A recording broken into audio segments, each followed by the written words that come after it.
Dominant Protector. Credit to the author. 1041-50. Ang mga pangalan po na nandito ay galing sa mga name generator. Kaya kung meron man pagkakatulad sa mga pangalan ng totoong tao o lugar, ito ay tunay na hindi sinasadya. Sige, ipaubaya mo sa akin ang bagay na ito. Sabi ni Scorpion sabay tapik sa dibdib. Siya ay isang taong laging lumalakad sa gitna ng mga tao sa karaniwang mundo, at ito ang kanyang larangan. Ito ay isang trabaho para sa kanya. Ano ang tawag sa babaeng ito? Ano ang pangalan ng kanyang ama? Ang babae ay si Claire York, nagtatrabaho siya sa isang burger shop malapit sa isang elementarya, at ang kanyang ama ay nagbebenta ng mga gamit sa malapit na palengke, na tinatawag na Randy York. Sila ay mga mahihirap na tao, at hindi pa nakikita ang mundo. Ang ilang salita ay sapat na upang maakit sila. Inimbestigahan na ni Fighter 51 ang background ni Claire. Maaaring madalas na iniisip ni Fighter Lee ang tungkol sa mga babae, ngunit ang mga babaeng palagi niyang nakakasalamuha ay palaging tipo ng babae, hindi ang mga babaeng mabait. Mas gusto niya ang mga dalisay at inosenteng babae, at kumakain siya sa burger shop na iyon kahapon nang makaramdam siya ng pagkaakit kay Claire, na nag-udyok sa kanya na mag-background check.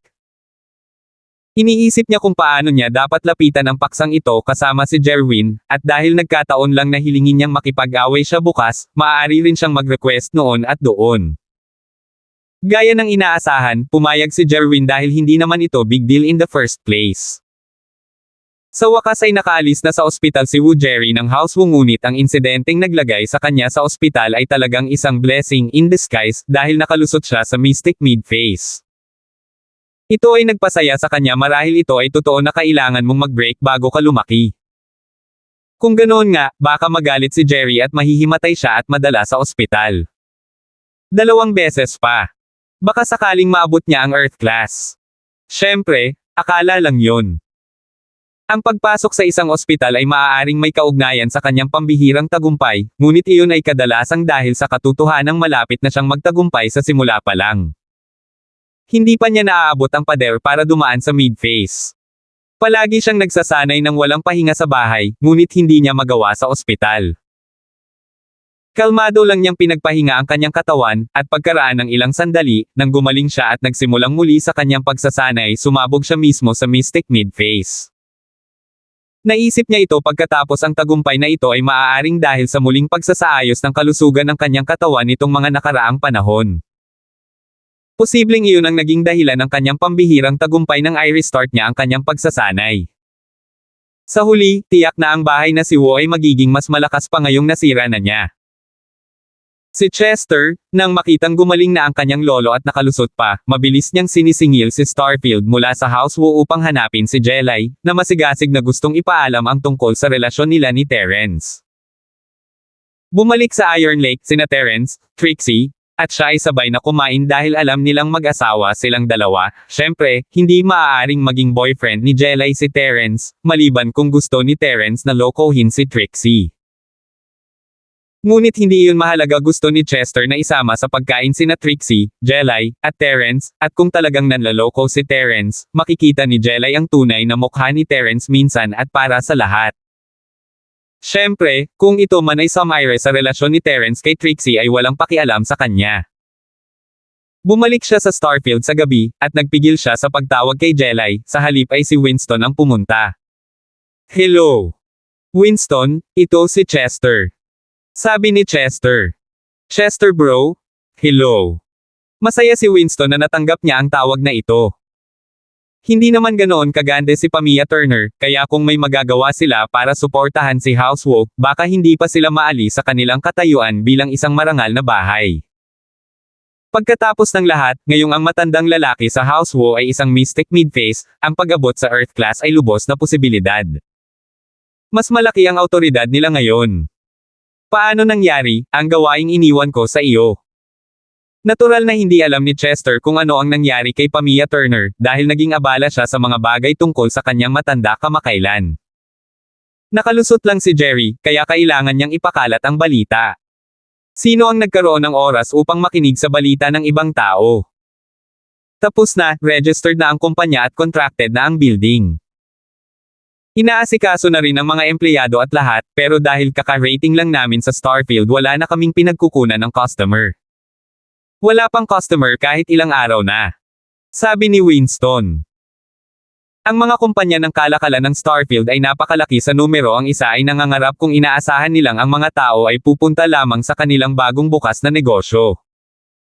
Ngunit walang pakialam si Chester, hindi mahalaga kung mayroon silang mga customer o kung kumikita sila. Nakalusot si Gang Hao, at nakuha ni Chester ang kanyang sarili ng isang bagay na maaari niyang matamaan ng mga babae. Ang hiling ni Jerry ay ipapakasal siya kay Jelay sa Housewo, upang mapabuti ang katayuan nito. Ginawa ang kumpanyang ito para maging cool siya, gusto niya ang status ng manager. Hindi mahalaga kung kumita ito o hindi. Kamakailan ay natututo siyang kumilos ng cool, at pakiramdam niya ay lalo siyang gumagaling. Napagtanto niya pagkatapos ng kainan na iyon kasama si Trixie, ang mga babae ngayon ay may gusto sa mga lalaking marunong umarte. Iyon lang ang paraan para magustuhan ka ng mga babae. At kaya mabilis niyang inayos ang kanyang mga pagkukulang. Ang kumpanyang ito na kanyang sinimulan ay ang unang hakbang lamang sa kanyang plano. Gusto niyang maging kapantay ni Jelay, at dahil may kumpanya siya at chairman, kailangan niyang magkaroon din ng posisyon na iyon para mahabol siya. Ang pangalawang hakbang ay ang kunin sina Terence at Trixie kasama si Jelay, upang ipaalam kay Jelay kung anong uri siya ng tao. Pagkatapos, ipapakita niya ang kanyang pagiging cool doon sa mesa, at susuportahan din siya ni Trixie kapag ipinakita niya kung gaano siya kagaling. 2 ibon na may isang bato. Okay lang kung hindi kumita, ito ay para lang sa akin na tamaan ang mga babae. Hayaan mo muna, kung kailangan mo ng pera sabihin mo lang. Casual na sabi ni Chester. Sige, sige. Masayang sabi ni Winston. Nag-aalala pa rin siya na hindi kumikita ang kumpanya, tutal si Chester naman ang humiling sa kanya na ihanda ito para sa kanya.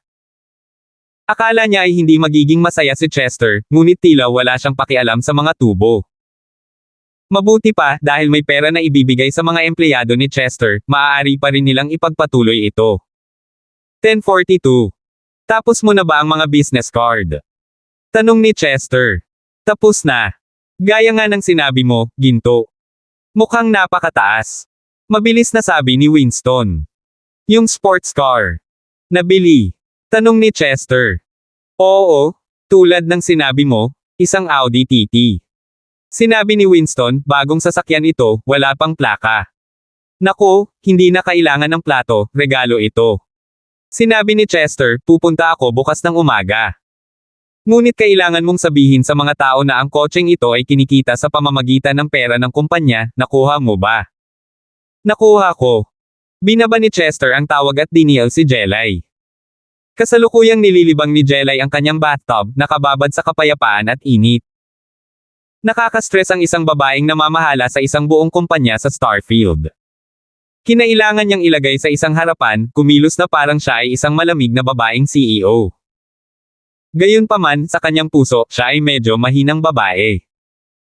Tinanggal ang kanyang mature na makeup, ang Jelay ngayon ay hindi man lang lumipas ang 20, ang kanyang malalaking mata at mahahabang pilik mata, kasama ang kanyang casual na pagbagsak ng buhok at mga bula sa kanyang bathtub ay nagmukhang isang prinsesa mula sa isang fairy tale. Kung narito si Terence, madidilat siya sa mga mata. Ito si Jelay. Parang may babaeng katabi. Siyempre, palaging tumpak ang mga mata ni Terence. Hindi niya alam kung ano ang hitsura nito nang walang makeup, ngunit maaari niyang hulaan na siya ay naglalagay sa isang harapan. Ito ay lubos na ikinagulat niya. She lived her life being fake all the time, pero wala siyang choice kung gusto niyang mabuhay. Nais niyang patunayan sa kanyang pamilya na kaya niyang lumikha ng isang bagay na malaki, na hindi siya isang taong umaasa sa kanyang pamilya, hindi isang kasangkapan para sa mga ito para sa mga alyansa ng kasal. Ngunit, nang walang background at suporta ng house son, siya ay katulad ng ibang negosyante, tahimik na namamahala sa kanilang maliit na kumpanya sa gitna ng mabigat na kompetisyon, dahan-daang sumusulong.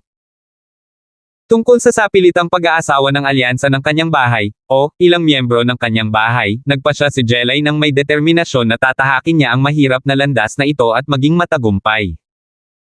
Kinuha niya ang kanyang telepono, pumunta siya sa kanyang gallery at nakita ang ilang larawan ni Terence na kasimangot ito sa kanyang mukha. Matagal na mula nang siya ay makipag-ugnayan sa kanya, ngunit nang hindi nagdulot ng problema si Chester sa kanya, wala siyang dahilan para makipag-ugnayan sa kanya. Siya ay labis na mausisa sa kanya, pagkatapos ng lahat. Nagustuhan niya ba siya? Hindi talaga alam ni Jelay iyon, kahit tinanggihan niya ang kasal, hindi siya maaaring makakuha ng ilang random na kasintahan. Kung gagawin niya, magagalit ito sa kanyang lolo. Walang masyadong kabataan ang House Son, at kakaunti rin ang mga nakalusot sa unang yugto sa pamamagitan ng pagsasanay. Kung ang House Son ay hindi nakakuha ng suporta sa lalong madaling panahon habang hindi sila masisipa sa Noble House Society, sila ay masisira pa rin. Kaya tiyak ang target ni Jelay. Kailangan niyang magustuhan ang taong pinakasalan niya, at kailangan niyang maging makapangyarihan. Nais niyang malaman ng kanyang tiya at tiyo na hindi niya kailangan ang mga ito para makahanap ng perpektong kasintahan. Sa kasalukuyan, mayroon lamang siyang curiosity kay Terence. Marahil ay kaunting interes, ngunit iyon lang. Siya ay isang lohikal na tao, at mula sa kung paano niya huwad ang kanyang buhay, tiyak na malalaman iyon ng isa. Marahan siyang bumaantong hininga. Si Terence ay pumasok sa kanyang mga pasyalan, ngunit sa kanyang pananaw, siya ay hindi sapat. Magaling siyang manlalaban, ngunit malayo iyon sa mga practitioner na iyon. Ang daloy ng impormasyon ni Jelay ay pinaghigpitin, hindi niya gaanong nakipag-ugnayan sa kanyang pamilya o sa mga marangal na pamilya, at walang kinalaman sa pulisya, kaya hindi niya alam ang tungkol sa mga bagay na nangyari kamakailan, at hindi niya alam na halos kailanganin ni Terence na tumakbo pabalik sa dati niyang tahanan. Sa pag-iisip tungkol sa mga bagay na ito, isang biglaang ringtone ang nakagambala sa kanya, na nagbigay sa kanya ng isang tumalon. Nang tingnan niya kung sino ang tumatawag, napakunot ang noo niya, ngunit walang pakialam. Ako si Jelay, matamlay na sabi ni Jelay, na parang hindi niya nakita kung sino ang tumawag. Jeannie, si Chester. Malinaw na nasa sabik si Chester, nakabalik na ako sa Starfield. Oh, bumalik ka na, Mataray, na sabi ni Jelay. Oo, namuhunan ako sa isang kumpanya dito. Mukhang kailangan kong pumunta sa Starfield ng mas madalas, ngunit nangangahulugan iyon na magkakaroon tayo ng mas maraming pagkakataon na makipag-ugnay. Sabi ni Chester, cool na kumilos. Oh. Si Jelay ay ganap na walang interes kung ang taong ito ay nagsisimula o hindi ng isang kumpanya. Ilang mayaman mula sa isang marangal na bahay, ginagamit ang pera ng kanyang bahay at mga koneksyon para magnegosyo. Hindi naman iyon mahirap, syempre kikita siya ng malaking halaga ng kita. Hindi makakalaban si Jelay.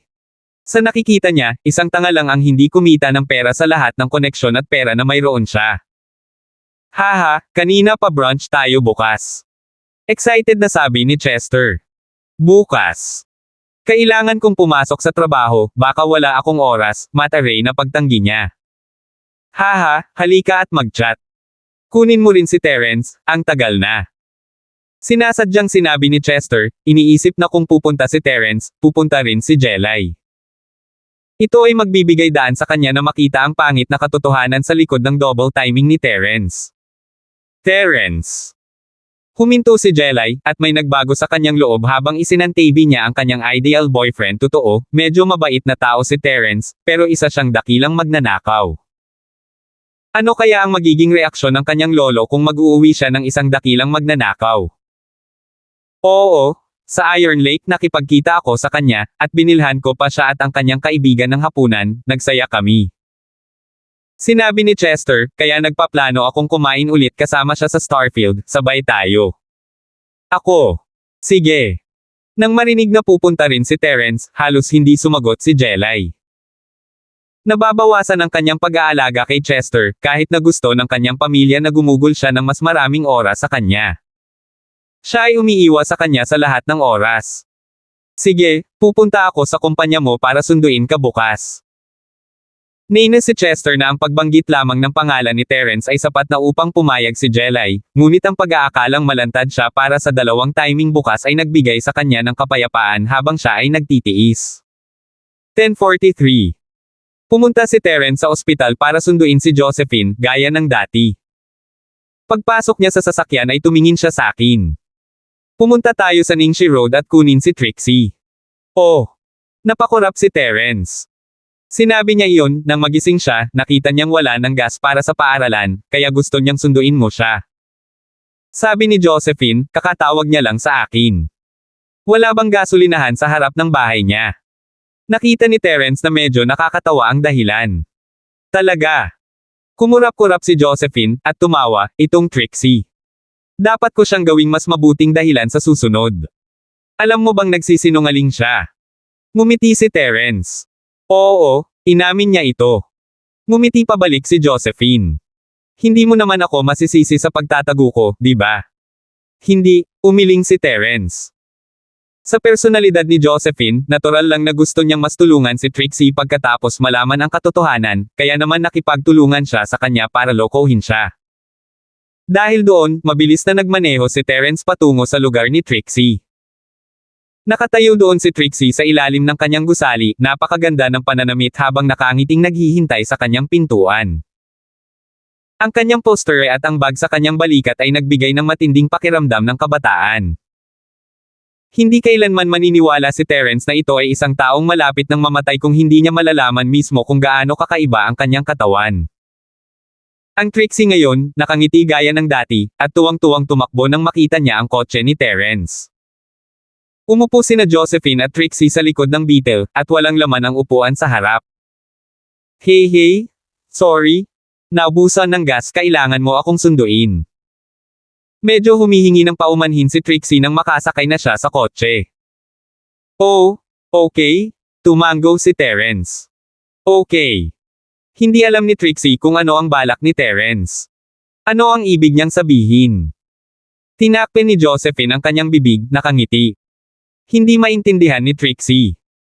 Pinaandar ni Terence ang kotse sa pintuan ni Trixie at lumiko sa malapit na eskinita, at hindi nagtagal ay nakarating sa isang gasolinahan. Malapit na rin akong maubusan ng gasolina, sandali, mahinang sabi ni Terence, hindi man lang inilantad ang kasinungalingan ni Trixie. Ngunit si Trixie, sa kabilang banda, ay namumula ng husto.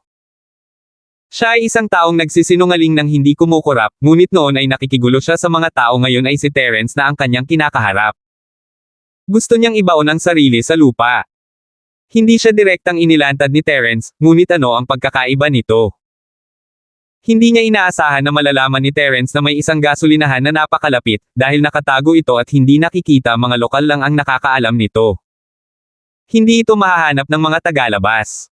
Ngunit ginawa ni Terence, at nagbobomba siya ng gas ngayon. Lumabas si Terence at pumasok sa trabaho habang umiinit si Trixie, namumula ang mukha habang kumikibo, Anong gagawin ko, Trixie sis, alam ba niyang nagsinungaling ako? Haha. Tumingin si Josephine sa nalilikot na si Trixie, hindi naman iyon big deal, di ba? Kung gayon hindi siya maniniwala sa sasabihin ko sa hinaharap. Sabi ni Trixie, nag-aalala. Haha, okay lang. Nahulaan na niya, ngumiti si Josephine. Nahulaan na niya. Lalong naguluhan si Trixie kaya alam na ni Terence ang lahat. Nang matapos, bumalik si Terence sa kotse at nagmaneho papunta sa paaralan, walang sinasabi. Ngunit lalo lang nitong ikinagulat si Trixie. Kung may sasabihin si Terence at aasa rin siya ng kaunti, o kahit ano man, mas magaan ang pakiramdam niya. Kaya may gasolinahan doon, hindi ko alam. Pupunta ako doon para magpagasolina ngayong gabi.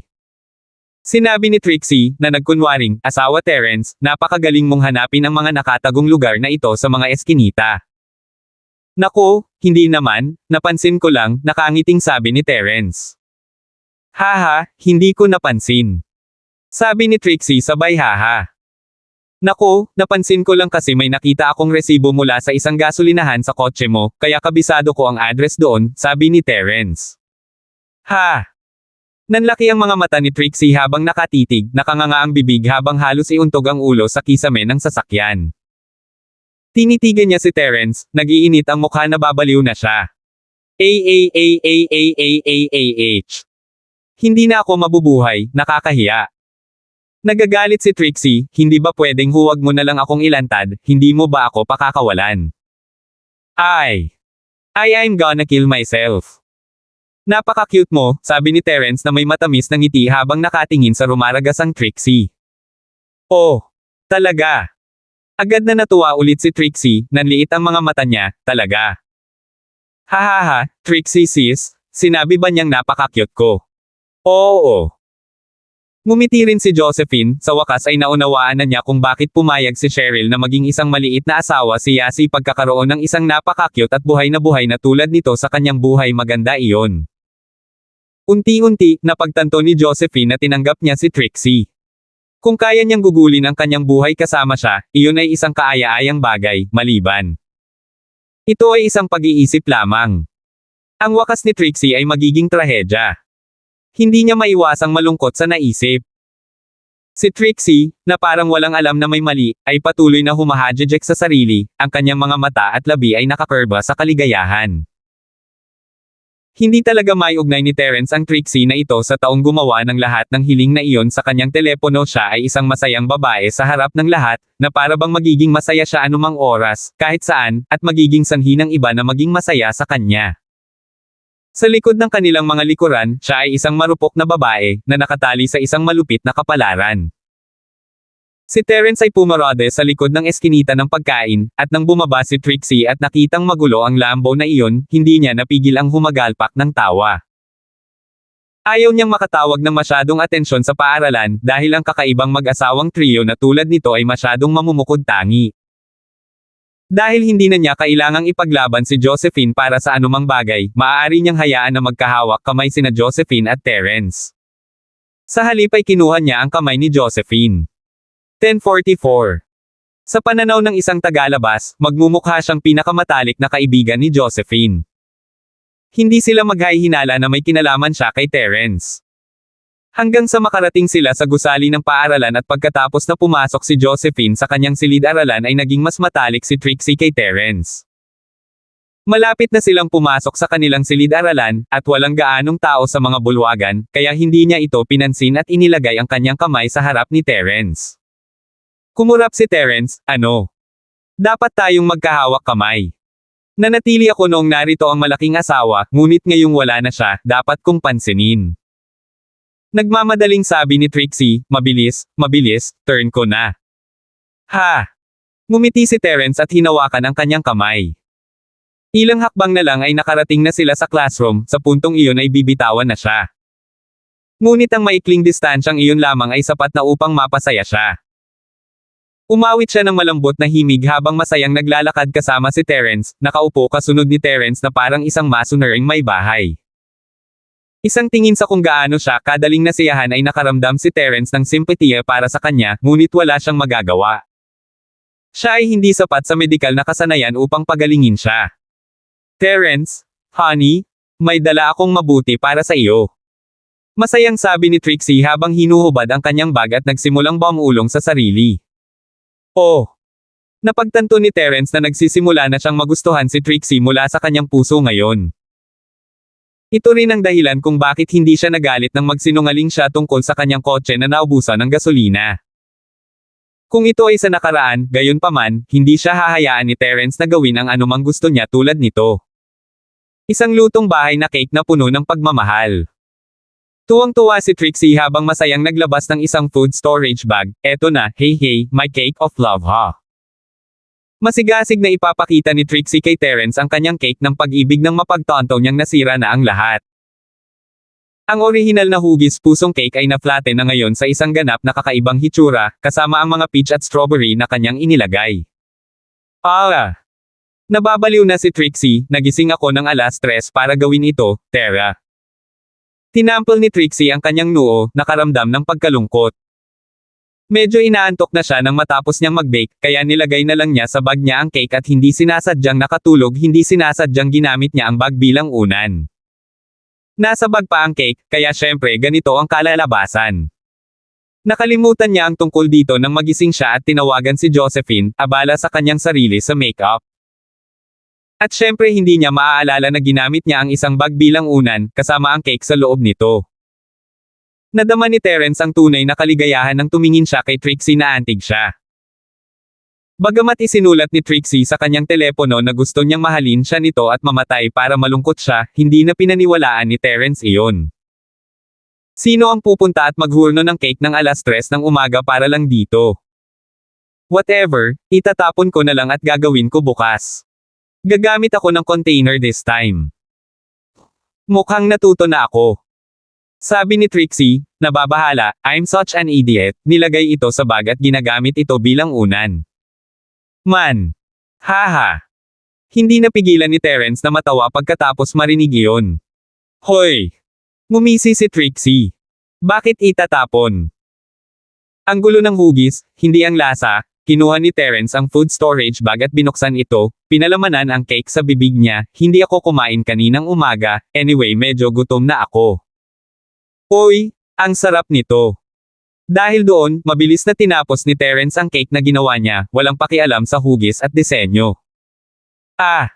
Hindi inaasahan ni Trixie na kakainin lang ito ni Terence ng ganoon. Mayroon pa ba? Tanong ni Terence. Hindi, gagawa pa ako bukas, muling natuwa si Trixie. Ang mga mata na tinitignan niya kay Terence na ngayon ay may bakas ng kahinahunan sa kanila Terence na naantig ay maaantig din siya. Siya mismo, ay hindi nakakain ng cake pagkatapos itong mapiga ng ganoon, ngunit hindi man lang pinansin ni Terence at kinain na lang niya ang lahat, kahit na nagtanong pa siya kung mayroon pa ba siya. Dahil dito, naramdaman ni Trixie na si Terence ay talagang mabait sa kanya. She'd never felt anyone treat him this well since when she was younger, and she'd never had a relationship before, kaya ngayong umibig siya, pakiramdam niya napaka-perpekto na ng lahat. Kung maaari, ayaw niya talagang mamatay. Takot na takot siya ngayon habang mas nabuo ang relasyon nila ni Terence, mas bumibigat ito. Masakit talaga ang paghihiwalay nila kung magpapatuloy sila ng ganito, at hindi niya gusto iyon. Ayaw niyang makaramdam ng sakit, at ayaw niyang makaramdam ng sakit si Terence. Dati, kapag tumanggi siyang makipagkaibigan o makipagrelasyon, ito ay dahil natatakot siya sa kalungkutan na susunod sa huling araw na iyon, ngunit ngayon. Nagbago ang lahat. Nang hindi niya namamalayan, may mga kaibigan na pala siya Josephine, Yasi, ito ang mga kaibigan niya ngayon. At nagkaroon na rin siya ng kasintahan, at parang mas nagiging intimate silang dalawa. Hindi niya alam kung ano ang gagawin. Si Terence, sa kabilang banda, ay hindi iniisip ang mga bagay na iyon. Nang matapos ang cake, lumunok siya ng tubig at itinapon ang bag sa basurahan. Hindi na kailangang gumising ng napakaaga para gawin ito ay maraming torbal. Nag-aalala rin si Terence para sa katawan ni Trixie hindi na siya nagtagal pa sa buhay, at paggising ng 3:00 ng umaga para maghurno ay lalala ito. Ayos lang, masaya akong nakarating. Umiling si Trixie, ihahanda ko ito ngayong gabi, at bukas ng umaga ay iluluto ko ito, kaya mas mabilis ito dahil hindi ko ito naihanda noong nakaraan. Walang sinabi si Terence, hindi kapag nagpumilit siya ng ganito. Kung masaya siya sa ginagawa niya, sigurado. Nakipag-ugnayan ka ba sa racing tournament para sa Biyernes ng gabi? Iniba ni Terence ang topic. Oo, ginawa ko. Muling naging masaya si Trixie, nakipag-ugnayan ako sa mga taong nakalaro ko sa karera noon at tinulungan nila akong mag-sign up, pero huwag kang magpapatalo okay, hindi ko kaya ang 200,000. Haha, wala kang tiwala sa kakayahan ko. Si Terence ay hindi nag-aalala tungkol sa mga lahi sa pagitan ng mga mamamayan. Wala akong tiwala sa kotse ko. Mapait na ngumiti si Trixie, na bago ang mga sasakyan nila at lahat, pero ang akin ay hindi. 10:45. Basta may tiwala ka sa akin, panunokso ni Terence. Oh. Syempre may tiwala ako sa iyo, pero hindi sapat ang kotse. Sabi ni Trixie. Ito ay isang bundok na kalsada, ang kanilang mga binagong sasakyan ay hindi makakatulong sa kanila ng labis doon, kibet balikat ni Terence. Totoo yan, hindi sila basta-basta makakapagpabilis sa landas na ganyan. Nakahinga si Trixie. Pumunta si Chester upang kunin ang kotse mula kay Winston kinaumagahan, natuwa nang makita ang kanyang kumpanya sa kalye na 2 palapag din. Ang karatula ay mahusay din, Chester Trading Company LL, ito ay talagang mukhang cool. Hinampis niya si Winston sa balikat, not bad, good job. Bigyan mo ako ng name card. Dito. Hindi inaasahan ni Winston na walang pakialam si Chester kung kumikita ba ang kumpanya. Ang lalaki ay nagmamalasakit lamang sa hitsura, at dahil doon ay nawala ang kanyang mga alalahanin. Binigyan niya ito ng golden business card, Chester bro, sa gusto mo ba? Oo, hindi masama. Tiningnan muna ito ni Chester bago inilagay sa kanyang bulsa. Sumakay siya sa kotse at nagmaneho papunta kay Jelay. Ipinarode niya ito sa ilalim ng kanyang gusali, at tinawag siya. Nais niyang bigyan siya ng isang sorpresa, dahil ito ay isang regalo para sa kanya, pagkatapos ng lahat. Naalala rin niya na minsang sinabi nito na gusto niya si Audi, ngunit ayaw niya ng masyadong namumukod-tangi, kaya kumuha siya ng Audi A41. Sa isang malaking lungsod tulad ng Starfield, kung saan maraming mayayamang tao, ang isang Audi A41 ay itinuturing na karaniwan. Makalipas ang halos kalahating oras, bumaba si Jelay ngunit walang karaniwang makapal na pampaganda. Ang kanyang makeup ngayon ay naglalagay sa kanya sa cute na hitsura ng batang babae, at hindi ito ang inaasahan ni Chester. Alam niyang hindi niya tunay na mukha ang mature woman look, pero hindi niya inaasahan na magiging cute ito. Matagal na rin simula noong nakita niya siya sa ganitong estilo.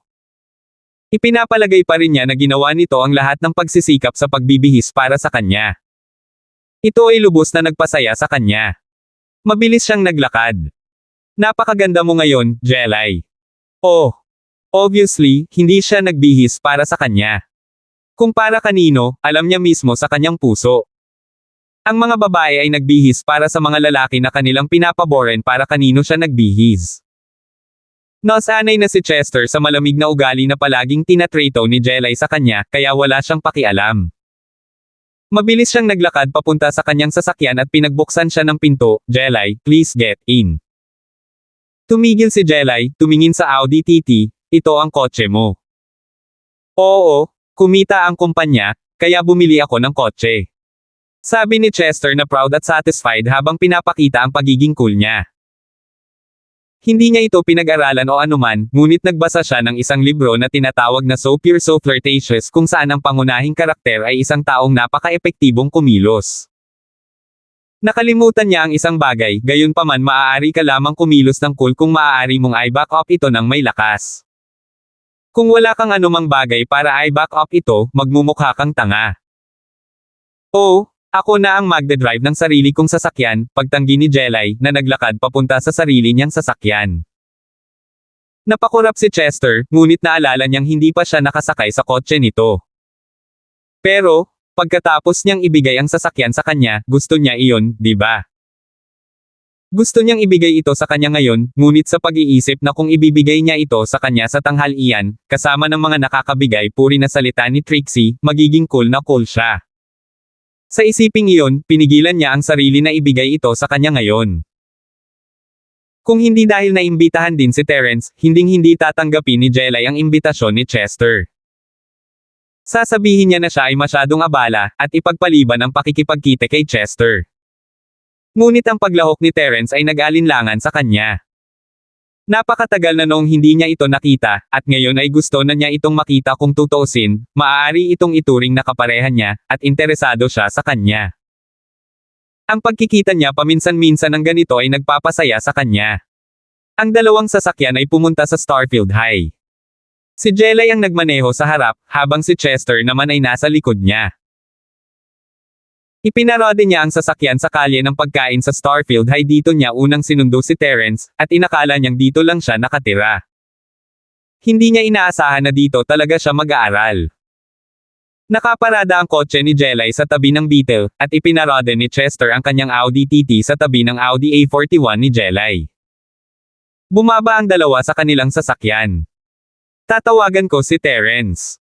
Saan ba ang lugar na ito? Hihintayin ba natin siya dito? Okay.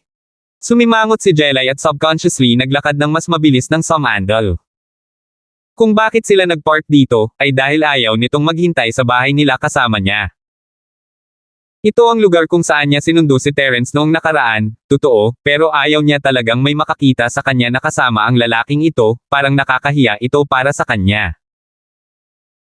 Ngunit hindi naramdaman ni Chester ang mga emosyong iyon ng pagkasuklam, ngunit naglakad lamang siya sa tabi niya habang tinawag niya si Terence. Kaka-rating lang ni na Terence at Trixie sa classroom kanina, at tumunog ang telepono. Ito ay isang hindi kilalang numero, ngunit kinuha niya kahit na, hello, sino ka? Si Terence ba ito? Nag-sked si Chester. Ako. Ikaw. Hindi nakilala ni Terence ang kanyang boses. Ang ganitong uri ng tao ay hindi isang taong nag-iwan ng impresyon sa kanya. Ako si Chester, kagagaling ko lang sa Starfield, kasama si Jelay. Gusto ko sanang mag-lunch kasama ka ng girlfriend mo, may oras ka ba? Sabi ni Chester. Jelay. Kasintahan. Huminto si Terence, at naunawaan na si Chester ay malamang na nagsasalita tungkol kay Trixie. Gusto niyang tanggihan siya, ngunit kung isa sa alang-alang ang personalidad ni Trixie, malamang na mahilig siya sa mga piging. Teka, tatanungin ko si Trixie. Okay. Masaya si Chester nang malaman niyang posible ito. Kailangan lang niya si Trixie para tulungan siyang magmukhang cool. Kung si Terence lang, hindi niya gusto iyon. Pagkatapos ng lahat, hindi siya tutulungan ni Terence sa kanyang coolness act, at sinubukan pa niyang agawin si Jelay. 10:46. Trixie, tumawag si Chester at sinabing gusto niya tayong i-treat sa isang handaan. Gusto mo bang pumunta?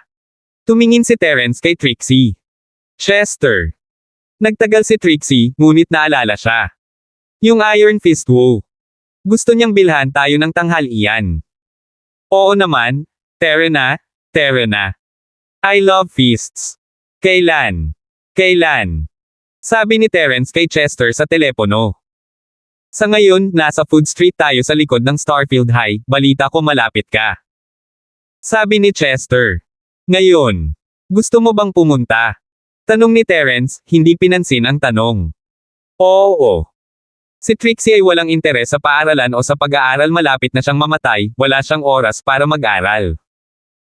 Hindi niya magawa ang mga aplikasyon sa kolehiyo. Kung ganoon ay maghintay kayo, darating kami ngayon din. Sabi ni Terence kay Chester at ibinaba ang tawag. Wala siyang positibong damdamin o negatibong damdamin pagdating sa kanya. Siya ay ilang manliligaw lamang kay Jelay, at kung may ilang salungatan sa pagitan nila, iyon lang ang pagkakataon kung saan ninakaw niya ang kanyang wallet.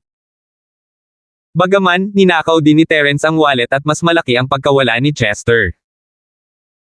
Si Trixie ay ginulo din siya ng husto sa Iron Lake sa pamamagitan ng pagpapabayad sa kanya ng labis para sa hapunan na iyon. Naguguluhan si Terence ano ang problema nitong si Chester. Hindi pa ba sapat ang lesson noong nakaraan, ngayon gusto niyang bumili ulit ng Trixie dinner.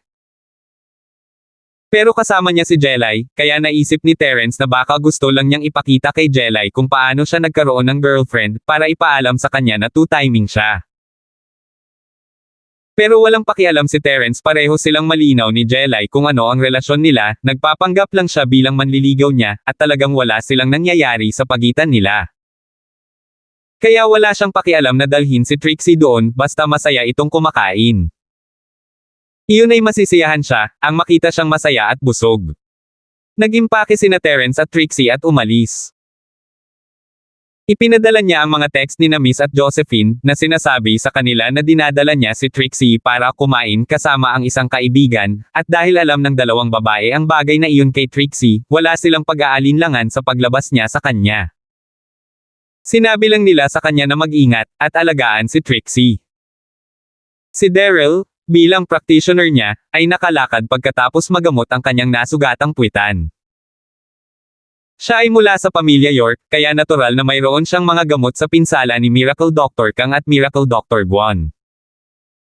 Ngunit si Pancho ay nawala ang isa sa kanyang mga testicle, kaya walang nailigtas na iyon. Siya ay dapat na maging isang tao na may isang bola mula ngayon. Umalis ang tatlo sa ospital kaninang umaga, at gamit ang ginintoang gamot sa paglikha ni Miracle Dr. Kang, mabilis silang gumaling, bagamat kailangan pa rin ng oras upang makabalik sa kanilang malusog na estado. Nag-aalala si Daryl sa kanyang sasakyan, gayunpaman bagong Lambo iyon nakabibili lang niya, na wala man lang plaka. Paano kung ang mga nagtitinda na iyon ay kumamaw pabalik sa kalye ng pagkain? At kaya dali-daling sumakay ng taxi ang tatlo at nagtungo sa Lambo. Ngunit, ang kotseng nakaparada sa kanyang pwesto ay hindi niya Lambo, kundi isang Audi TT. Nasaan ang kotse ko? Napakurap si Daryl. Master Biggs, doon na po. Mahinang sabi ni Cedric habang nakaturo sa dingding. Ano? Natigilan si Daryl habang nakatingin sa kanyang sasakyan. Ito ay puno ng mga dents at mga butas, nakadikit sa kanyang dingding na ang pintura ay nag-ulo. Ito ay hindi isang bagong kotse, ito ay nawasak na metal. Lamborghini ko. Mabilis na tumakbo si Daryl, sumasakit ang kanyang puso. Siya ay mayaman, ngunit ang kanyang kayamanan ay may hangganan. Nais niyang gamitin ang ilang mga batang babae sa kotse na ito, ngunit hindi pa niya ito nagamit sa loob ng isang araw at nagulo ang lahat. Sino ang gumawa nito? Sino? Sino ang sumire sa kotse ko? Master Biggs, sa tingin ko, ito siguro ang may-ari ng Audi TT na ito. Sabi ni Cedric, nag-analyze, itong 3 parking spot lang ang tamang parking spot, kaya ngayong puno na ang natitira ay ang spot sa dingding, at malamang na dumating ang sasakyan namin at hinaranggan ito, kaya kinailangan nilang ilipat ang sasakyan doon. Oh! Hindi ba ito kay Audi TT Trixie? Ginulo niya ba ang kotse ko, ganoon ba siya kalakas?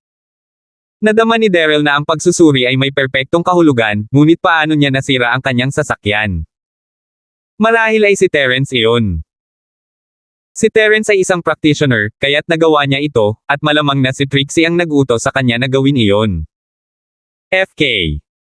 Hindi ko pa nga siya napaparusahan, at ngayon ay tinatapakan na niya ako. Trixie, maya-maya itutulak kita sa aking kama at guguluhin ka. Kinagat ni Daryl ang kanyang mga ngipin, baliin ang kotseng ito. Wasakin ang parehong kotse ni Terence at Trixie. Ang Beetle na iyon ay kay Terence. Maghintay. Ikinaway ni Cedric ang kanyang kamay, pinatigil ang nagngangalit na si Daryl, Master Biggs, pakiusap, huminahon ka. Oh! Ano, hindi ako makalaban kahit tinatapakan na nila ako.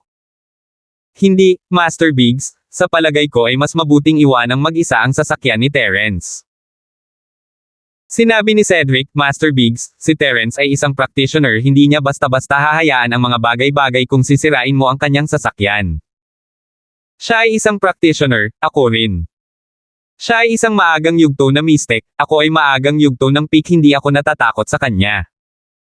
Malamig na sabi ni Daryl. Ngunit tinatago mo ang iyong lakas ngayon, Master Trixie. Hindi mo maaaring ipaalam sa kanya, masisira ang iyong mga plano. Sabi ni Cedric. O tama, muntik na akong magulo. Sabi ni Daryl. Totoo yun, kung lumapit sa kanya si Terence para manggulo pagkatapos magulo ang kanyang sasakyan, kailangan nilang mag-away, hindi niya hahayaang mangyari iyon pagkatapos lamang ng 2 araw, hindi ito mapapakinabangan ng kanyang pamilya. Kahit napatayin niya si Terence, kailangan niyang tiyakin na naiintindihan nila ang background na sumusuporta sa kanya para sa kapakanan ng kanyang pamilya. 10:47. Kaya lang, wala nang patutunguhan ang galit na ito, hindi siya papayag na hayaan na lang ang mga bagay-bagay.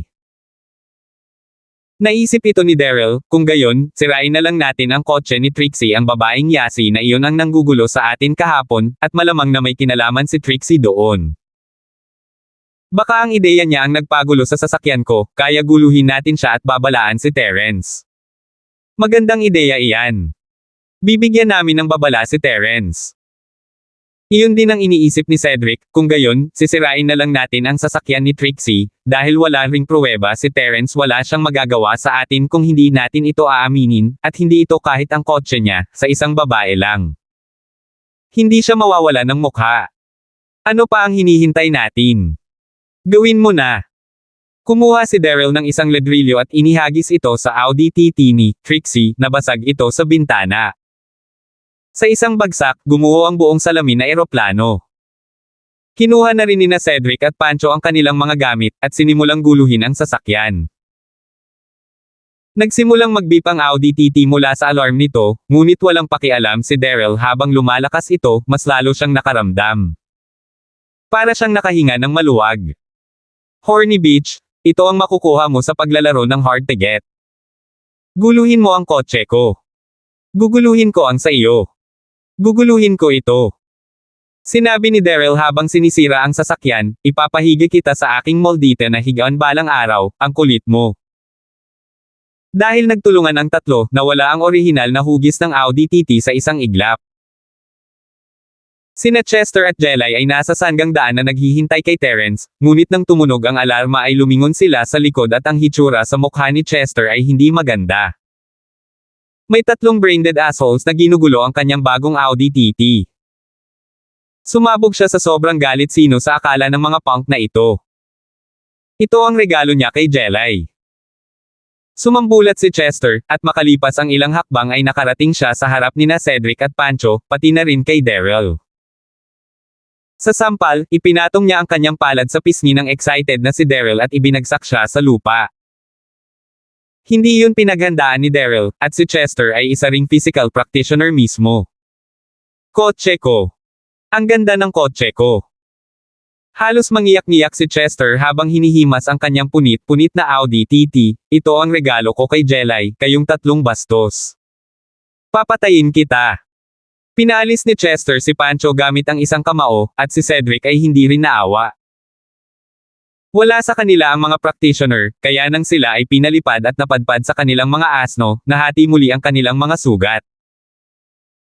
Hindi alam ni Daryl kung ano ang pinag-uusapan ng Chester na ito, nagkamali ba sila ng sasakyan. Hindi ba ito ang kotse ni Trixie? Ngunit si Daryl ay mula sa bahay paano kung maling sasakyan ang nakuha niya? Ano ang maaaring gawin ng sino man sa kanya, huwag mag-isa sa kanya? Katawa-tawa. Marami na siyang naranasan sa kamay ni Terrence, Yasi, at Trixie nitong mga nakaraang araw, walang paraan para palampasin niya ang kalokohang ito. Tumalon siya at malamig na tumingin kay Chester. Itinuro niya ang kanyang Lambo, ginawa mo ba iyon sa aking kotse? Sasakyan mo. Sa'yo yang magulo na sasakyan. Napatingin si Chester sa direksyon na tinuro niya. Kumunat ang noo niya, bakit ko naman gagawin iyon sa kotse mo? Kahit hindi ikaw ang may gawa niyan sa kotse ko, nagawa ko na ang ginawa ko sa iyo. Anong gagawin mo dyan? Isang malamig na tingin ang bumalot sa kanyang mukha, isa ka lang golden class early phase physical practitioner, sino ka ba sa tingin mo? Gusto mong mamatay. Ngayon lang ipinakita ni Chester ang kanyang lakas, kaya alam niya kung ano siya. Hindi niya ito kilala, gayunpaman, at hindi rin niya kilala si Jelay, siya ang trump card ng pamilya York, kaya hindi niya kailanman ipinakita ang kanyang mukha sa publiko at hindi kailanman nakipag-ugnayan sa mga inapo ng ibang mga bahay. Ito rin ang dahilan kung bakit naitago niya ang kanyang pagkakakilanlan at napunta sa Starfield. Pagkatapos ng lahat, ang pag-iingat nito ng isang sikreto ay higit sa lahat. Wow! Ito ba ang uri ng bagay na dapat mong sabihin pagkatapos ng ginawa mo sa aking kotse? Alam mo ba kung sino ako? Hindi inaasahan ni Chester na ganito ang pagsasalita ni Daryl matapos sirain ang kotse, dapat ay humihingi siya ng awa, hindi nagsasalita ng malaki. Nagalit siya nito, nagpasya siyang gamitin ang tatlong ito para ipakita ang kanyang kabayanihan kay Jelay. Hindi ko na kailangang malaman kung sino ka. Kailangan ko lang malaman na patay ka na, sinimulan ni Daryl na i-channel ang lakas ng kanyang spiritual practitioner, hindi na niya ito mapigil. Siya ay nagtitiis at nagtitiis sa buong panahon kasama si Terrence, ngunit hindi na niya kailangan pa ngayong hindi na ito si Terrence. Kasalanan nila ang paglakad sa landas niya. Isang golden class early phase, hayaan mong ipakita ko sa iyo ang kapangyarihan ng isang mystic class early phase peak spiritual practitioner. Mystic class early peak spiritual practitioner. Natigilan si Chester, naramdaman niya ang aura na nagmumula kay Daryl, malakas ito. Maaaring isa lamang siyang physical practitioner, ngunit ramdam niya ang lakas na nagmumula sa mga spiritual practitioner, at sa ngayon ay naramdaman niya ang malaking pagkakaiba sa pagitan nila. Habang nakatayo sila, lumapit si Terrence kasama si Trixie at nakita ang dalawa, huminto siya. Ngunit isang tingin doon ay nagulo ang Audi TT at naintindihan niya. Malamang napagkamalan ni Daryl ang kotse niya kay Trixie. Ngunit hindi sapat ang lakas ni Chester para labanan si Daryl. Mukhang kailangan siyang tulungan ni Terrence, dahil, kung ikukumpara, mas kinasusuklaman ni Terrence si Daryl. Maliban sa pagiging pipi at medyo mayabang, wala pang nagawa si Chester para asarin siya. Chester, Daryl, magkakilala kayo. Sabi ni Terrence, na parang hindi niya nakitang handang makipaglaban ang dalawa. FK. Nababaliw na si Daryl, oo, naasar siya. What the hell was wrong with Terrence? Lagi siyang lumalabas kapag pinakaayaw niya sa kanya. Ibibigay na sana niya ang parusa kay Chester nang dumating ang asungot na ito, na pinilit na mabilis niyang itago ang kanyang lakas. 10:48. Kailangang aminin ng isa na si Terrence ay maaaring talagang maging isang haltak kung gugustuhin niya, mas higit pa kaysa kay Yasi o Trixie. Dati siyang assassin, at nangangahulugan iyon na pumatay siya sa anumang paraan na kinakailangan. Maliban sa mga assassinations, ang pag-frame ng iba at paglalagay ng mga bitag ay bahagi rin ng skill set para sa mga pinakamataas na kalibre ng mga mamamatay. Kung posible na alisin ang isang tao gamit ang mga kamay ng iba, ito ay magiging mas kanais-nais din. Medyo naiintindihan ni Terence ang sitwasyon sa puntong ito. Nawasak ang Lambo ni Daryl, at ang Audi ni Chester ay nagkataong nakaparada sa lugar kung saan nakaparada ang sasakyan ni Daryl. Syempre iisipin niyang si Chester ang may pananagutan sa nangyari. Naisip ni Daryl na ang Audi ay kay Trixie rin, dahil siya lang ang may Audi sa paaralan kaya walang pag-aalinlangan na nagpasya siyang si Trixie ang sumire sa kanyang sasakyan. At kaya, dahil ayaw niyang ipaalam kay Terence ang tungkol sa kanyang lakas, hindi siya nang ahas na sirain ang kanyang sasakyan dahil iyon ay magdudulot ng problema sa kanya, na nagpasya na sa halip ay tumira sa kotse ni Trixie. Ngunit hindi man lang nagmaneho si Trixie papuntang paaralan ngayon, sumakay siya sa kotse ni Terence. Ang Audi dito ay kay Chester. Sa anong antas ng lakas ang dalawang ito? Malinaw na naunawaan ni Terence kung ang dalawang ito ay mag-aaway, ang magdurusa ay tiyak na si Chester. Ngunit hindi niya maaaring hayaan si Chester na magkaroon ng malaking pagkatalo ngayon. Kung ikukumpara, mas kinasusuklaman niya si Daryl, at gusto pa ni Chester na bumili ng tanghalian nila Trixie. Mawawala ang tanghalian kung nasaktan siya. Kaya't mabilis na ibinuka ni Terence ang kanyang bibig, agad na pinilit si Daryl na sipsipin muli ang kanyang chi, ang kanyang mukha ay lumibot sa kawalan at sakit. Wow! Iron Fist bro? Gagawin mo ba ang iyong Iron Fist techniques? Gamitin mo yan para talunin ang lalaking ito, oras na para ipakita mo ang iyong kabayanihan. Tuwang-tuwa si Trixie nang makita niya ang dalawa sa isang standoff. Talagang ayaw niyang mawala si Iron Fist Wu sa isang ito, dahil bibilhan siya nito ng tanghalian. Gusto pa niyang kainin ang piging na ipinangako. Talaga. Natuwa si Chester sa mga sinabi niya. Ang babaeng ito ay siguradong matalino, tinutulungan ang kanyang pagiging cool. Mukhang hindi naman mawawala ang pagbili niya ng tanghalian ng ilang beses pa. Ang kanyang imahe ng isang bayani ay magiging matatag hanggat siya ay kasama niya, at si Jelay ay mahuhulog din sa kanya. Oo, tulad ng mga palabas na iyon sa TV, ang pangunahing tauhan kadalasan ay palaging isang katulad mo. Sa ngayon ay oras na para ipakita mo ang iyong lakas bilang pangunahing karakter. Kunin mo siya. Nakatali si Trixie. Si Daryl ay isang nakakainis na tao, at kinasusuklaman siya ni Trixie. Ang kanyang oras ay limitado na sa mundong ito, at gusto pa rin niyang maranasan ang pagkakaibigan at pag-ibig. Ang Daryl na ito ay patuloy na sumusubok at nagdudulot ng gulo sa lahat, at wala na siyang sapat na lakas ng buhay para harapin iyon. Kaya naman, sa pagkakaintindi niya, ang pinakamagandang bagay na maaaring mangyari dito ay kung sinira siya ni Chester, na inilagay siya sa ospital sa loob ng 1 taon o higit pa. Pabor sa kanya iyon, dahil patay na siya sa oras na lumabas siya. Hindi man lang siya makakapaghiganti, at ang katotohanan iyon ay maaaring magalit sa kanya ng labis na maaari siyang maibalik sa ospital muli. Okay, walang problema. Panoorin kung paano ko parusahan ang munting bastard na ito. Sabi ni Chester, excited at napuno ng adrenaline sa kanyang mga salita. Itinaas niya ang kamay kay Daryl. Ang mga mata ni Daryl ay puno ng nakakalaso na galit. Kinasusuklaman niya sina Terence at Trixie. Kailangang dumating ang dalawang ito sa kritikal na sandali na ito, at ginawa nila ito sa lahat ng oras. Sinasadya ba ito? Ang insidente sa sasakyan na ito ay tila isang bitag. Sinadya ba nila ito?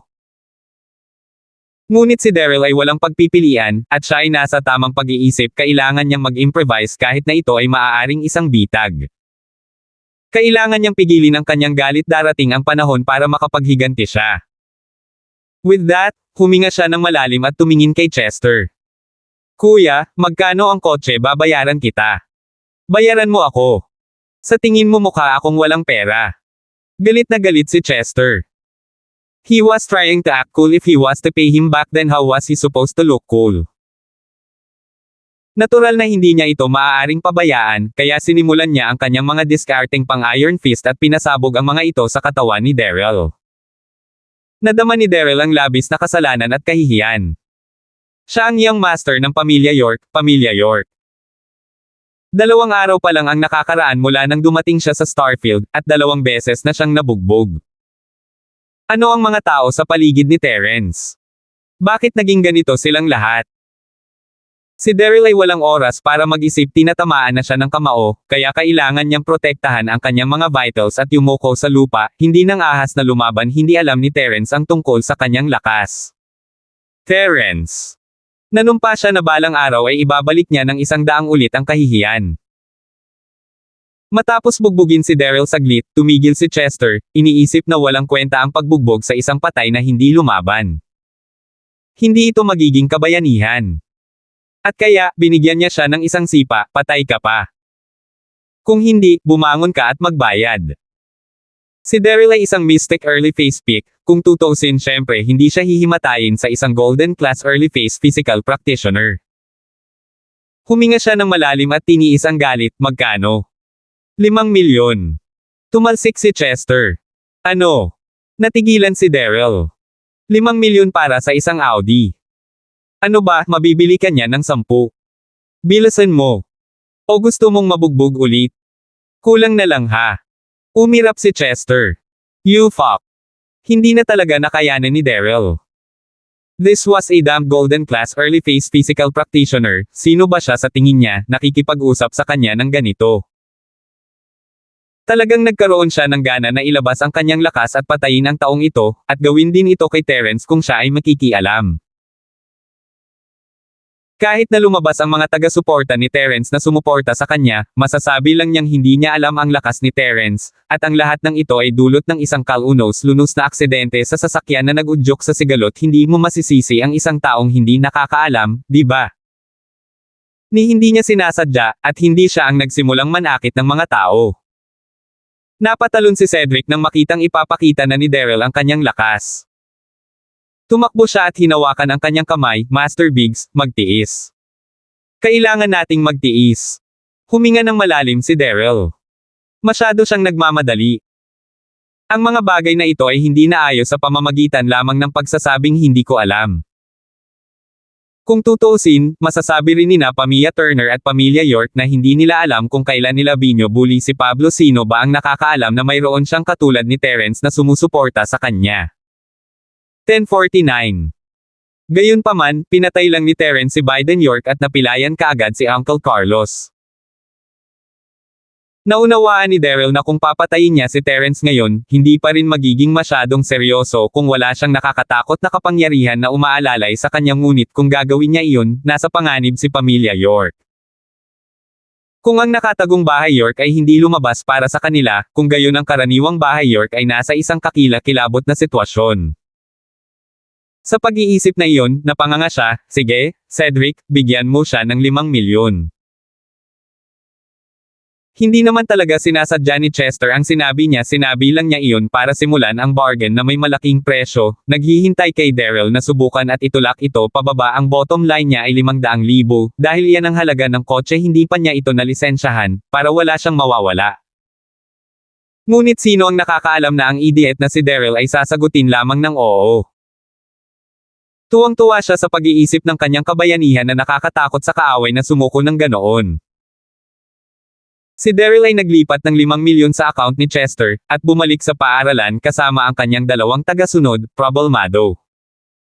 Hindi niya naintindihan noong Iron Lake, noong nasa paaralan siya. Siya ang Diyos ng kanyang paaralan.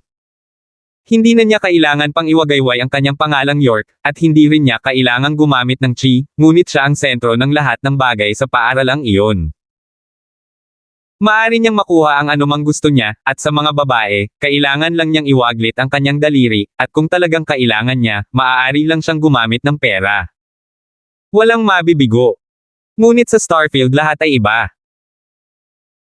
Ang kanyang kagwapuhan ay hindi nakatulong sa kanya, dahil ang lahat ng mga babae dito ay parang may mali sa kanila, nagustuhan ang matigas na tipong tulad ni Terence imbes na ang pretty boy type na katulad niya. Ano ang kasama niyan? At ang mga babae dito ay tila hindi rin mahilig sa pera, na inaalis ang lahat ng kanyang mga pakinabang.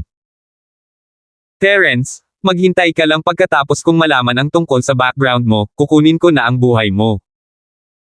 Iyong mga babae, pati na rin, kukunin ko silang lahat at ikulong sa kwarto ko. Asar na sabi ni Daryl. Oo, ang Terrence na iyon ay sobrang tanga. Kailangan natin siyang patayin sa lalong madaling panahon. Sabi ni Cedric. Samantala, ang Audi TT ni Chester ay magulo, at hindi niya ito may maneho. Kailangan niyang sumakay sa kotse ni Jelay. Jelay, sasakay ako sa kotse mo. Nahihiyang sabi ni Chester. Hindi na ito magsisimula. Siyempre, ayaw paupuin ni Jelay si Chester sa kanyang sasakyan, ngunit hindi rin niya ito pinapante kay Terrence, dahil mas estranghero ang dalawa kumpara sa kanya. At hindi niya alam kung may kotse si Terrence, dahil hindi niya alam na kanya ang Beetle. Terrence, umupo ka sa co-driver seat, sabi ni Jelay kay Terrence pagkatapos ng ilang pag-aalinlangan. Dahil kailangang sumakay si Chester sa kanyang sasakyan, kailangan niyang tiyakin na hindi ito uupo sa tabi niya. Kanina pa nakatutok si Terrence kina Daryl at Chester, at nagsalita ba si Jelay na palingon ba siya sa kanya naramdaman niyang namumula ang kanyang mga mata sa nakita. Ang taong nasa harap niya ay si Jelay, ngunit siya ay isang mas bata at kabataang bersyon. Mature type ang makeup na meron siya noon, nagpapamature sa sarili. Pero ito ang totoong mukha niya. Lamingga-lingga ngayon ang Jelay sa paligid na kasing edad ni Terrence at Trixie, higit sa lahat ay mas matanda siya ng 1 o 2 taon. Tumingin si Trixie kay Jelay at tumingin kay Terrence, nakasimangot. Ano ang relasyon niya kay Terrence, bakit niya ito pinaupo sa co-driver's seat? Nandito ba siya para guluhin ang relasyon nila ni Terrence? Ayaw ni Trixie na makipag-away muli sa isang karibal sa pag-ibig dahil hindi niya alam kung ilang araw na ang natitira. Walang pag-ibig na tatangkilikin niya kung lalaban siya sa lahat ng oras. Nagawa niyang makipagkaibigan kay Josephine at Yasi, at kakaalis lang sa alitan sa pagitan nila saan nanggaling ang Jelay na ito. Terrence, honey, ano ang relasyon mo sa maliit na magandang babae na ito? Bulong ni Trixie sa kanyang tenga. Munting magandang babae. Kumurap si Terrence, na nakakatawa ang palayaw, wala lang, pero peke kaming magkasintahan sa harap ni Chester. Oh! Napatahimik si Trixie nang marinig niyang nagpapanggap silang magkasintahan. Mula sa kanyang anggulo, hanggat hindi ito nagbabanta sa kanyang posisyon kay Terrence bilang maliit na asawa, kung gayon hindi mahalaga kung ano ang relasyon niya kay Jelay. At dahil peke lang silang magkasintahan, hindi na niya kailangang mag-alala na labanan si Jelay. Sumangayon siya sa kaisipang iyon, pagkatapos ay umupo ka sa co-driver seat. Makakaupo ka kasama ni Chester sa likod. Huminto si Terrence, hindi inaasahan ang gayong pagkabukas palad. Siyempre. 5 milyon lang ang nakuha ng tanggang iyon. Kailangan kong humanap ng paraan para makakuha ng ilan mula sa kanya, at pagkatapos ay nasa napakagandang posisyon talaga tayo. Ngumisi si Trixie. Ha! Ngumiti si Terrence. Ang 5 milyon ay hindi gaanong mahalaga sa kanya, ngunit dahil masigasig si Trixie ay natural na hindi niya ito pipigilan na manloko ng mga tao. Iron Fist Big Bro, ang tagal na kitang hindi nakausap. Umupo tayo sa likod, pwede mong sabihin sa akin ang mga kabayanihan mo. Nakangiting kumaway si Trixie kay Chester, nanliit ang kanyang mga mata sa mga linya habang nakaharap siya sa pagsamba. Medyo nabahala si Chester na ibibigay ni Jelay ang upo ang iyon kay Terrence, ngunit ang mga salita ni Trixie ay nagbigay ng ngiti sa kanyang mukha. Kung talagang uupo siya kasama niya sa likod at tutulungan siyang magmukhang cool, maganda iyon. Mas maganda pa sa kanya na nakaupo sa harap. Sa pag-iisip, tumango siya, sige, sasabihin ko sa iyo ang lahat tungkol dito, tungkol sa nangyari. Tumingin si Jelay kay Trixie, nakasimangot. Ang babaeng ito siya ba ay tagahanga ni Terrence o tagahanga ni Chester? Bakit niya pinakitunguhan si Chester ng ganoong damdamin sa harap mismo ni Terrence? Girlfriend mo siya? Mahinang tanong ni Jelay, nakatingin kay Terrence. Oo. Hindi ito itinanggi ni Terrence. Dahil tanggap na niya ito, natural niya itong tinatrato bilang girlfriend niya. Oh. Pero, parang gusto niya talaga si Chester. Paalala ni Jelay sa kanya. Siya ba? Haha, makikita mo mamaya, alam ni Terrence na may magandang intensyon si Jelay, kaya hindi siya naiirita o anuman. Oh. Sabi ni Jelay, malalim ang iniisip habang tinitingnan ang inosenteng mukha ni Trixie. 10:50. Sumakay ang apat sa kotse, saan tayo pupunta? Tanong ni Jelay. Wala talagang alam si Chester tungkol sa Starfield, at bigla na lang siyang naisip na gusto niyang bumili ng tanghalian ni Jelay. Hindi niya ginawa ang kanyang pananaliksik at ngayon ay hindi niya alam kung saan sila dapat pumunta ngunit hindi niya masabi iyon, hindi ba? Haha, ang lungsod ng Starfield na ito ay wala talagang maraming magagandang restaurant, malayo sila sa mga nasa Iron Lake. Oo, ang pinakamaganda sa Starfield ay nasa isang lugar tulad ng Starlight Bright Restaurant, at mas mababa ito sa lugar na dinala sa amin ni Iron Fist Bro sa Iron Lake. Tumango si Trixie, para sa isang mataas na klase tulad ng Iron Fist Bro, ito ay dapat ang pinakamahusay sa pinakamahusay. Haha, hindi naman ganoon kataas ang klase kahit saan ang gusto ni Jelay ay high class sa libro ko. Maganda ang mood ni Chester ngayong nagsimula na siyang tulungan ni Trixie na magmukhang cool, pero pupunta na lang tayo sa Starlight Bright, hindi ito kasing ganda ng mga lugar sa Iron Lake, pero sa isang countryside na lokasyon na ganito hindi naman masama ang tingin ko. Palagi kong nakikita ang mga kliyente ko doon. Nagpapatakbo na ng kumpanya si Chester dito, kaya magmumukha siyang peke kung hindi niya alam ang mga ganitong lugar sa Starfield. Upang maiwasang maghinala si Jelay sa kanya, gumamit siya ng mga salitang Trixie at nagpa siya kaagad sa Starlight Bright. Nagpasalamat lamang siya sa mahusay na pakikipagtulungan nito. Chester bro, anong sabi mo? Mga kliyente. Baka dito ka na nagsimula ng kumpanya. Tanong ni Trixie. Halos lumuhad si Chester para magpasalamat kay Trixie. Mas maganda ang pakikitungo niya sa kanya kaysa sa nanay niya, she really did. The way she cooperated with his act of coolness, it really was the best in the world. Iniisip lang niyang banggitin ang kumpanya niya kahit papaano. Haha, nagbukas nga ako ng trading company. Narito ang card ko. Sabi ni Chester habang naglalabas siya ng ilang business card mula sa kanyang bulsa, binigay ito kina Trixie, Jelay, at Terence bawat isa. Si Jelay ang nagmamaneho, kaya basta-basta niyang iniligpit ang card. Tumingin si Terence at itinago ito sa kanyang bulsa, habang si Trixie lang ang patuloy na nakatitig dito nang nanlalaki ang mga mata, holy moly, ito ba ang maalamat na golden card? Nakakamangha iyon, narinig ko na ang pinakamataas lang ng mga nangungunang chairman ang gumagamit ng mga high-class na card na tulad nito. Simbolo ito ng tagumpay. Hindi ganoon kagaling, business card lang. Tuwang-tuwa si Chester, kailangan talagang mag-package ng isang kumpanyang ganito kalaki, kailangan kong kumuha ng isang bagay para sa representasyon. Tama ka. Tumango si Trixie, mukhang napakalaki ng kumpanya mo, di ba, Chester bro? Dapat kumita ka ng malaki. Ayos lang, maganda para sa allowance, sabi ni Chester, tumango, sasabihin ko ba ang halaga ng pera ng mag-asawang Audi kada araw? Oh my God, napakaganda mo. Kinailangan ako ng maraming taon para makaipon at makabili ng Audi, ngunit mayroon ka ng sapat para sa marami sa isang araw. Dinilat ni Trixie ang kanyang mga mata, kumikinang. Paunang yugto pa lang ito, marami pa sa hinaharap. Masayang tumango si Chester. Kung gayon, Chester ba ang tawag ko sa iyo na bro o chairman Wu mula ngayon? Tanong ni Trixie. Haha, kahit anong gusto mo. Naramdaman ni Chester na bumukas ang kanyang mga pores sa kasiyahan ng Trixie na ito ay ipinanganak para maging cool siya. Ang Houseway ay isa sa mga marangal na bahay, may mga mapagkukunan at koneksyon, napakadali nilang magsimula ng isang kumpanya at kumita ng pera basta't ang nagpapatakbo nito ay hindi tanga.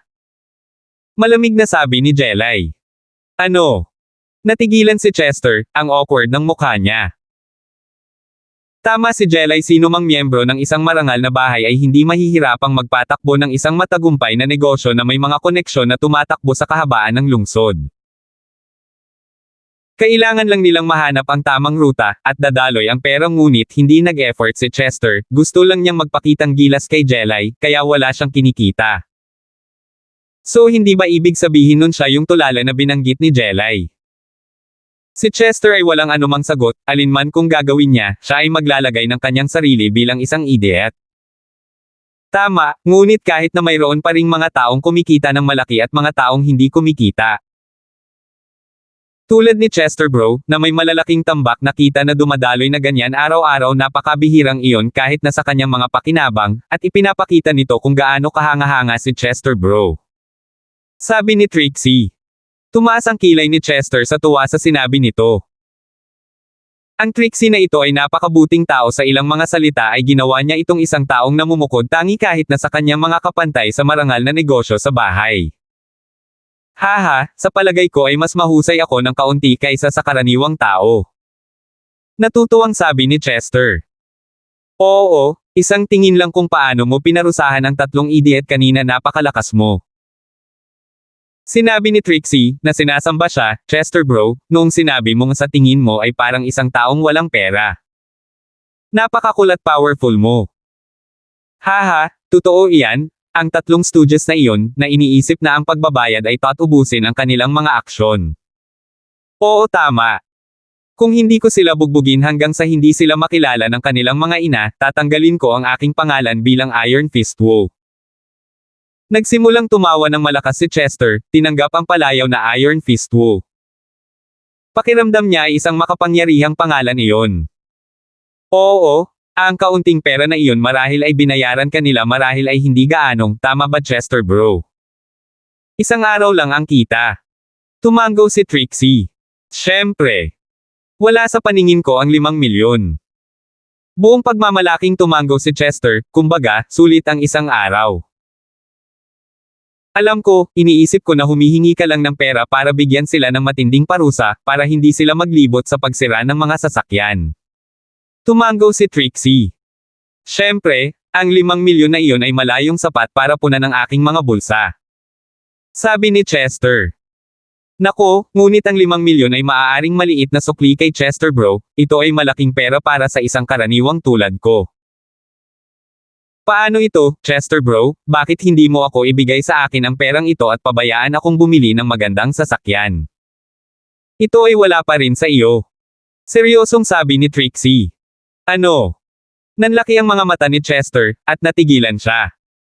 Hindi niya inaasahan na hihingi ng pera si Trixie.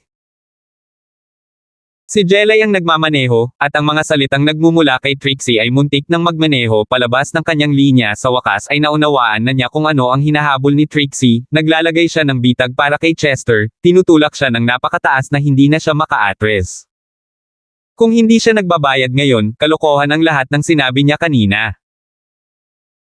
Sa wakas ay naunawaan ni Jelay kung bakit walang pakialam si Terence sa kung paano sinasamba ni Trixie si Chester. Ito ay dahil walang pakialam si Terence, talaga. Confident siya sa simula pa lang na hindi siya sinasamba ni Trixie, gusto niyang lokohin si Chester. Salamat po at sinamahan ninyo ako, ingat lagi mga master.